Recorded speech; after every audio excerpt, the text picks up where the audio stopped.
Día 15 de mayo. El siervo de Dios, Fernando de Jesús.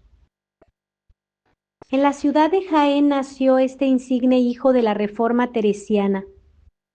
Fueron sus padres Tomás Jiménez de Benalcázar y Ana de Baeza, a los que la fortuna terrenal no sonrió, pero sí la resignación cristiana para sobrellevar su pobreza. Nació el 21 de julio de 1571, víspera de la patrona de su parroquia. Sucedió que aquella noche los vecinos con música y otros festejos celebraban de antemano la festividad. Y una tía suya que murió con fama de santidad dijo: «El cielo quiere celebrar el nacimiento de este niño, porque entiendo que ha de ser grande y llevar muchas almas al cielo».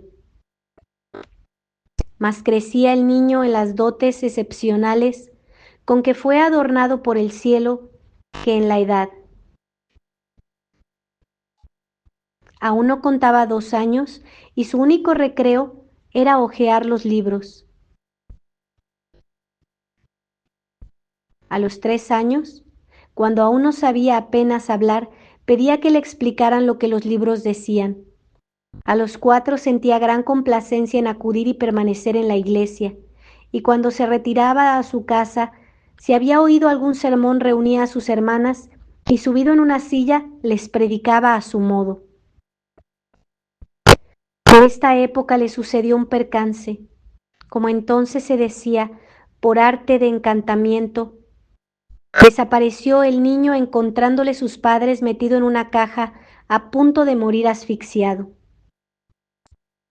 La pobreza de sus padres les obligó a dejar a Jaén y trasladarse a Granada con el fin de encontrar mejor acomodo para criar a sus hijos. Fernando, sin frecuentar colegios ni tener maestros, aprendió él solo a leer y escribir. A pesar de la pobreza en que sus padres se desenvolvían, determinaron que aprendiera gramática, por lo que le pusieron en el colegio de los padres jesuitas. Pronto su talento demostró las excepcionales dotes con que el cielo le adornó, siendo la admiración de los profesores y condiscípulos.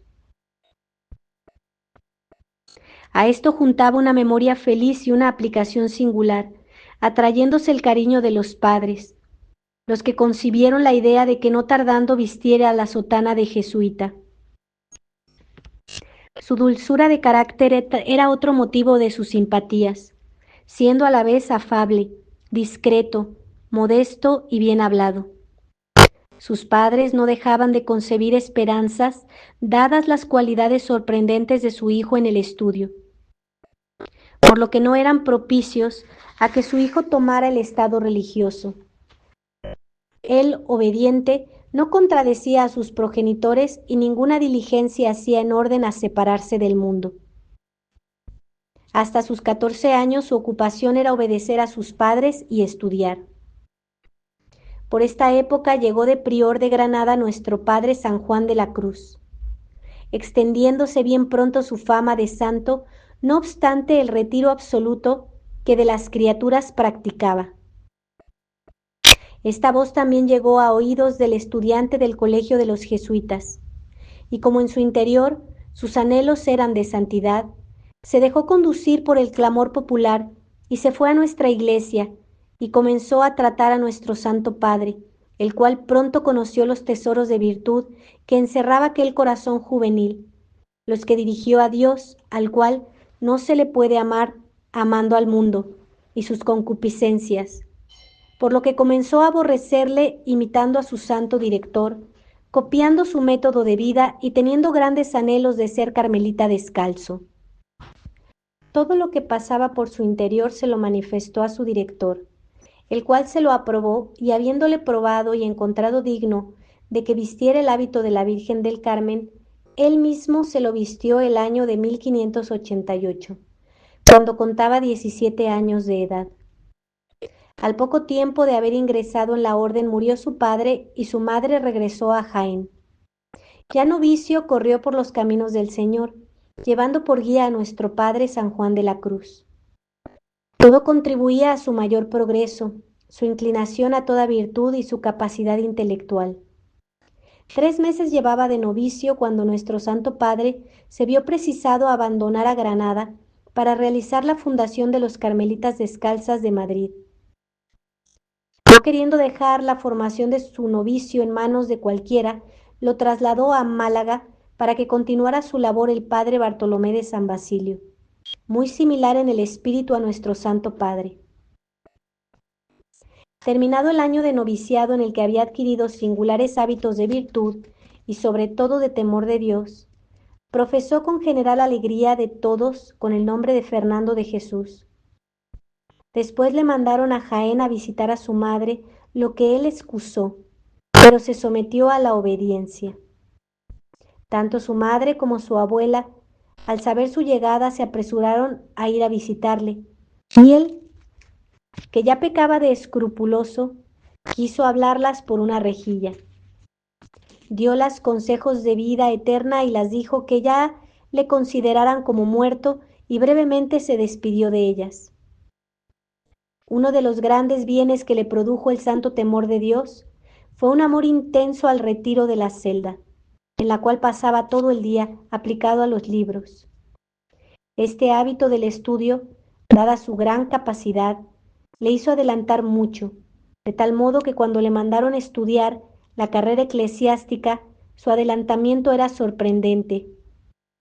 Terminado el curso de artes, le mandaron a Baeza a estudiar la teología, y con su nativa habilidad y especial luz que le proporcionaron sus virtudes, pronto adquirió un gran conocimiento de esta sagrada facultad. A la vez que estudiaba teología, estudió las lenguas hebreas y griega, siendo sus progresos tan grandes que dejó escritas 2 instrucciones de las 2 gramáticas. Terminada la teología, le mandaron fuera a ordenarse a Granada y llegado a Cambil, pueblo de la provincia de Jaén, en el momento en que iban a ejecutar a un delincuente, rogaron los vecinos a los religiosos le auxiliaran.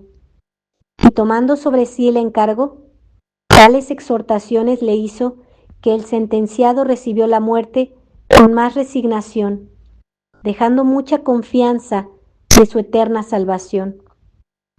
Después que la justicia hubo cumplido su cometido, se subió sobre el patíbulo y, movido del celo de que Dios no fuera ofendido, dirigió a los circunstantes fervorosísima plática, y viéndole el pueblo de tan pocos años y con tanta virtud, le juzgaron más por ángel que por hombre.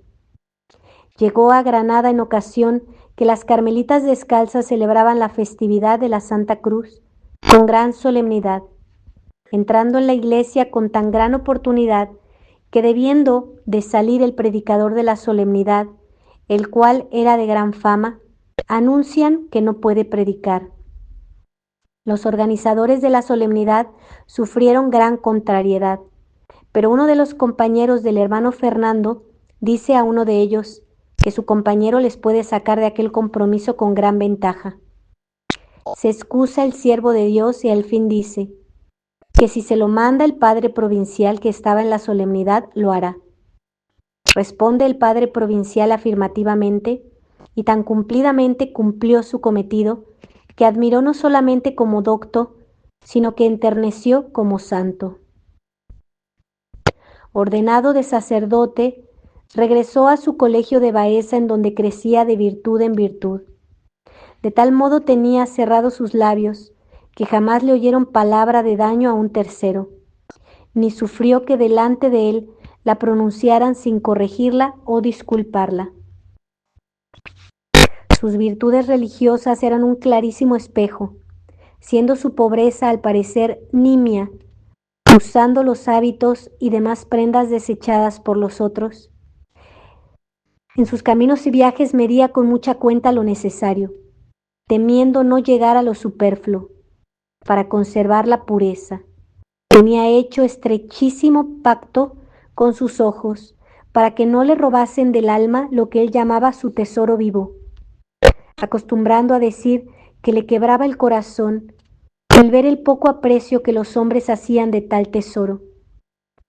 Los religiosos, viendo que en nada se daba gusto, le decían: mucho le debe a vuestra reverencia su alma.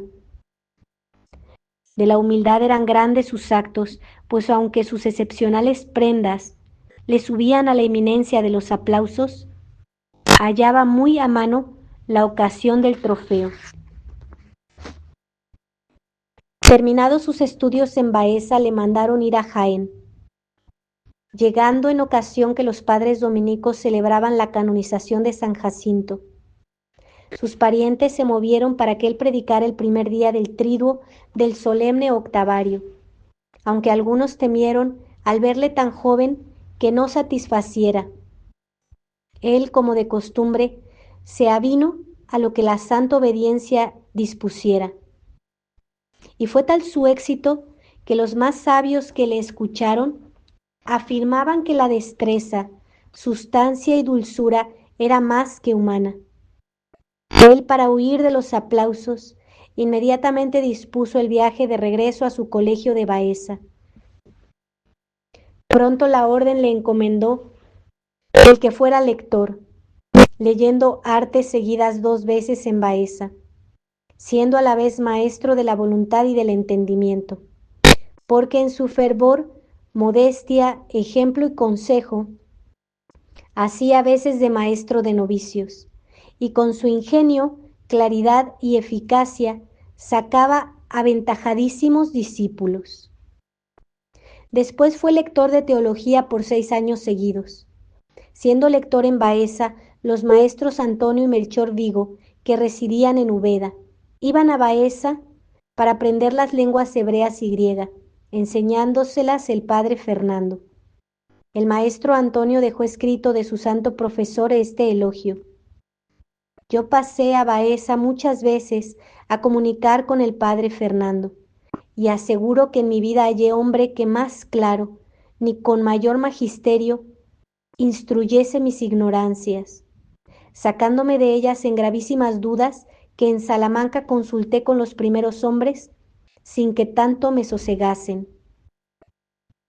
Después le eligieron por prior de Andújar, que renunció mandándole de lector al colegio del Ángel de Sevilla, trasladándole con el mismo oficio a Coimbra, donde permaneció por espacio de 4 años, siendo sus aciertos tantos como días y siendo queridísimo de sus discípulos por los admirables ejemplos de virtud que dio y por lo mucho que les hizo adelantar en las ciencias. Elegido nuevamente en superior y habiendo renunciado, le eligieron en lector de Sagrada Escritura del Colegio de Baeza, cuyo cargo desempeñó por espacio de 30 años. En este oficio sacó más tiempo para escribir los sustanciosos libros y tratados que escribió. De Sagrada Escritura escribió 6 libros, Isagoges y Preludios, de la misma materia 6, de gramática hebrea y griega 2, de materias naturales 3, de materia teológica escolástica dejó un largo catálogo, de teología moral 4, opúsculos 3 y en lengua vulgar 7, más otro abultado tomo de sermones, siendo en apreciación de los que le oían otro San Juan Crisóstomo, denominándole Pico de Oro. Tan aprovechada vida tocaba a su fin, dando entonces más destello sus virtudes. A 1 de mayo de 1644 comenzó a enfermar de cuidado y él a conocer que sus días estaban contados. Un religioso le consultó una duda sobre Sagrada Escritura y le dice: yo, padre, soy estudiante de otra ciencia. Gracias a Dios que me ha enseñado lo que tanto ignoraba, porque desde esta hora se miran las cosas desde otra luz. Fue su enfermero el padre Francisco de la Virgen, a quien obedecía en todo con el mayor rendimiento. Prohibióle el médico el beber agua y para más mortificarse, miraba el vaso cuando la sed le apretaba. Sufría gran inapetencia, pero si el enfermero le mandaba comer al punto obedecía venciéndose. El facultativo le anunció su gravedad y esta noticia le regocijó repitiendo varias veces: Letatus suminis, que dicta sunt mihi, in dominum domini ibimus.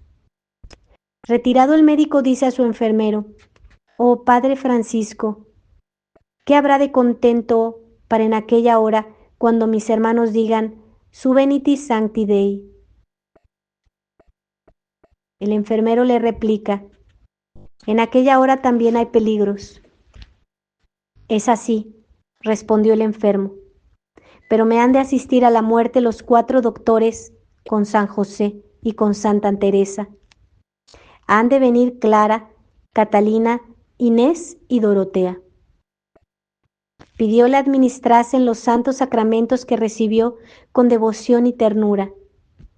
Al enfermero le suplicó que aquella noche no se apartara de su lado, pues tendría que sufrir un grave peligro.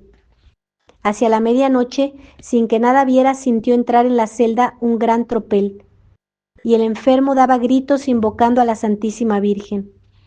El enfermero rociaba con agua bendita toda la celda, y entrando el padre rector, y viendo al enfermo todo nervioso, le preguntó qué le pasaba. Y el moribundo con mucha calma y paz le dice que ya no es nada, pues el peligro había pasado. Le dijeron que moriría el sábado víspera de la Pascua del Espíritu Santo. Mas él dijo que no sería así, sino que el Espíritu Santo había de abrirle el camino, lo que puntualmente se cumplió el domingo de Pentecostés, a 15 de mayo de 1644. A las 2 de la mañana, que con placidísimo sosiego se despidió para el cielo, pronunciando por último aliento el nombre de María Santísima, a quien en vida había amado con toda su alma, y a la que acostumbraba a llamar mi integérrima Azucena. Cuando falleció contaba 73 años de edad y 56 años de vida religiosa. Siervo de Dios Fernando de Jesús, rogad por nosotros. Siervo de Dios Fernando de Jesús, rogad por nosotros. Siervo de Dios Fernando de Jesús, rogad por nosotros. Ave María Purísima, Mi pecado original concebido. por la señal de la Santa Cruz de nuestros enemigos, líbranos Señor Dios nuestro, en el nombre del Padre y del Hijo y del Espíritu Santo. Amén.